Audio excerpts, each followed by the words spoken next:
If you look at a map of the United States, Florida sits near the southern edge of the country. The climate here is very different from most other states. Real cold weather is rare, the ground stays warm year-round, humidity stays high, and things grow almost non-stop. Even in winter, grass often stays green, and the soil rarely cools down completely. That's why agriculture in Florida is so large. Millions of acres are covered by farms and pasture land, growing citrus, sugarcane, vegetables, and animal feed. Work here almost never stops because the growing season basically never ends. But all of this depends on a massive system running in the background. Water moves constantly through pumping stations, farms rely on irrigation canals, and the electrical grid powers fields, storage sites, processing facilities, and cities where more than 20 million people live. Huge amounts of infrastructure operate non-stop, and even a short disruption can quickly affect crops, livestock, and supply deliveries. And all of this turned out to be the perfect environment, not just for people. Fire ants spread through these conditions incredibly fast. They moved into pastures, roadsides, areas around equipment, and eventually, residential neighborhoods. Mounds began appearing exactly where machinery worked or livestock grazed. Workers ran into them daily, sometimes multiple times in a single shift, and farmers started losing animals after large swarm attacks. Of course, people tried to get rid of them. Poisons were used, insecticides were applied, and nests were destroyed with heavy equipment. Some areas were treated over and over again, but the result was always the same. The ants returned faster than they could be eliminated. By the late 20th century, it became clear that traditional control methods were failing. That's when the United States made a decision that sounded unusual at the time. Instead of relying only on chemicals, federal agencies introduced another enemy. The imported fire ant biological control program began bringing in parasitic flies from the genus Pseudactian, natural enemies of fire ants in South America. And after that, the ants started behaving differently. At first, fire ants in Florida didn't seem like anything unusual. The South has always had insects everywhere, so when new mounds appeared, people treated them and kept working. No one expected it to turn into something bigger than routine pest control. But it didn't take long to realize the ants weren't disappearing. A farmer could treat a field, destroy a nest, level the soil with machinery, and a few months later the ants would come back.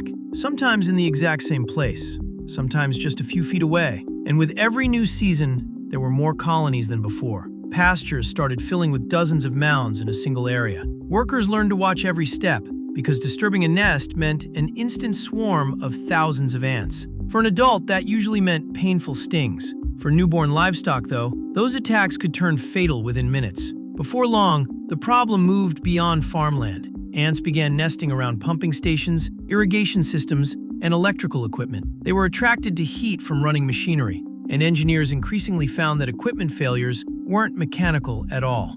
Entire ant colonies were living inside the systems. People kept using chemicals, but the results never lasted. One nest would be destroyed, but the real problem stayed the same. The ants simply moved back in and took over the space again. At some point, Florida stopped trying to win outright. Instead, people started learning how to live with a species that couldn't be eliminated using normal methods anymore. Over time, another important detail became clear. Fire ants weren't native to Florida at all. By historical standards, they arrived fairly recently. Before the early 1900s, they simply weren't here. Researchers believe they entered the United States by accident, arriving on cargo ships coming from South America into ports along the Gulf Coast. At the time, ships often carried soil and ballast along with cargo, and the first colonies were likely hidden inside that material. No one noticed anything unusual. A few ant mounds near a port didn't seem like a serious threat, but the climate across the southern states turned out to be almost ideal for them.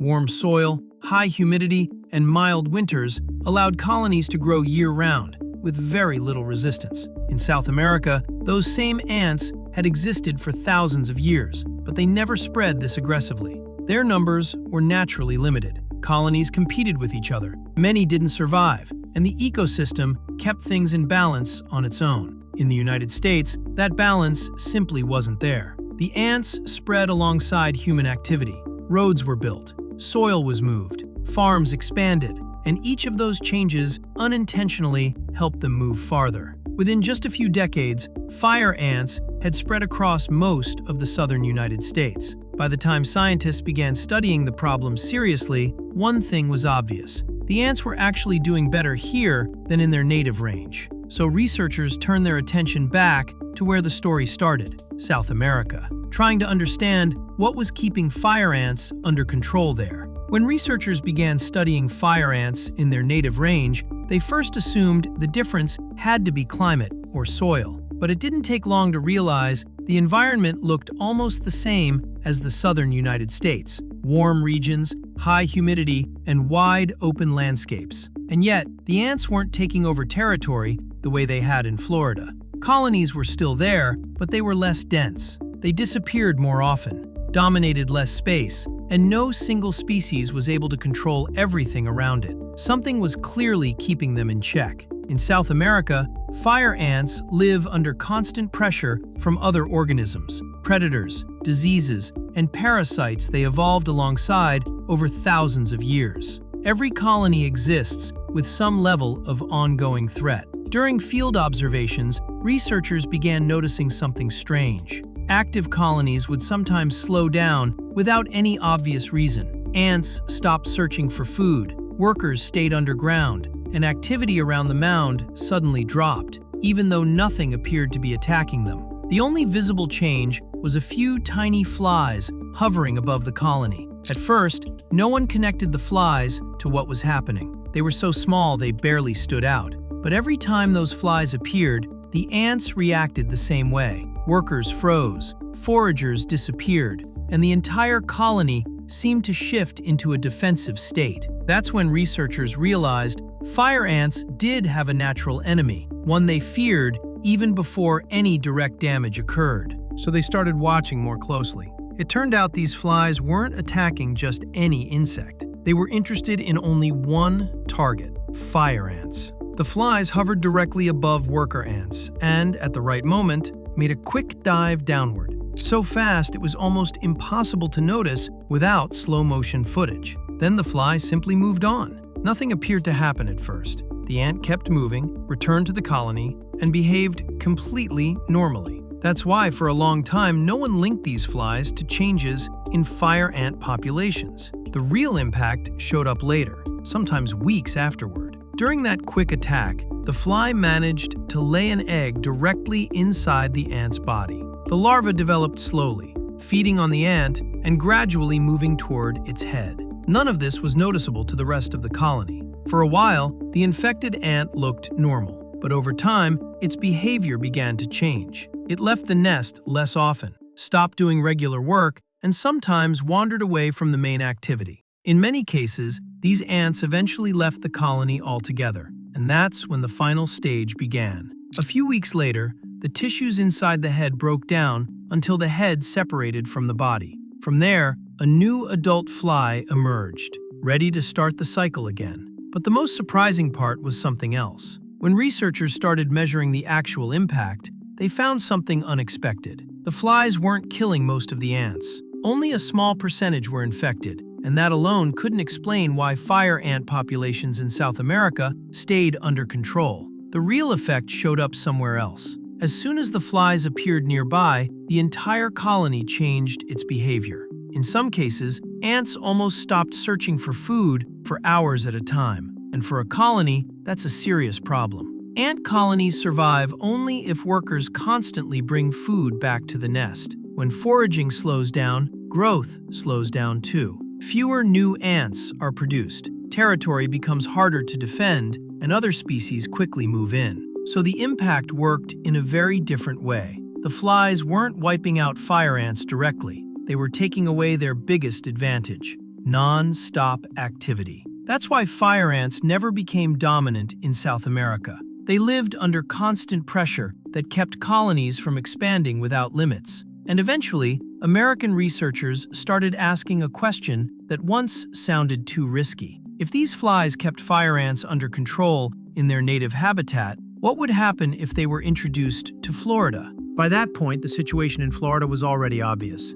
Fire ants were firmly established, chemical treatments worked only for a short time, and the cost of fighting them kept rising year after year. So, instead of trying to kill the ants directly, researchers chose a different approach, bringing back something the ecosystem had been missing from the start: a natural enemy. That's how the federal Imported Fire Ant Biological Control Program began. The goal wasn't to wipe fire ants out completely. By then, nobody believed that was possible. The idea was simpler: reduce their impact and push the system closer to the natural balance seen in South America. To make this work, scientists traveled to Brazil and Argentina to collect parasitic flies from the Pseudactian genus. Each group of flies was carefully tested to make sure they targeted fire ants specifically and wouldn't threaten native insects. After laboratory testing, the flies were bred under controlled conditions in the United States. Then, in the late 1990s, the first releases began in Florida. Small numbers of flies were released near active fire ant colonies. After that, researchers mostly had to wait and watch, because once the flies entered the environment, the process could no longer be fully controlled. But nothing happened right away. After the first releases, the flies basically disappeared from sight. There were no swarms, no collapsing ant mounds, nothing that looked like an instant solution. From the outside, the experiment almost looked like nothing was happening at all. But after some time, researchers started noticing a familiar pattern. In areas where the flies managed to establish themselves, fire ant activity slowly began to drop.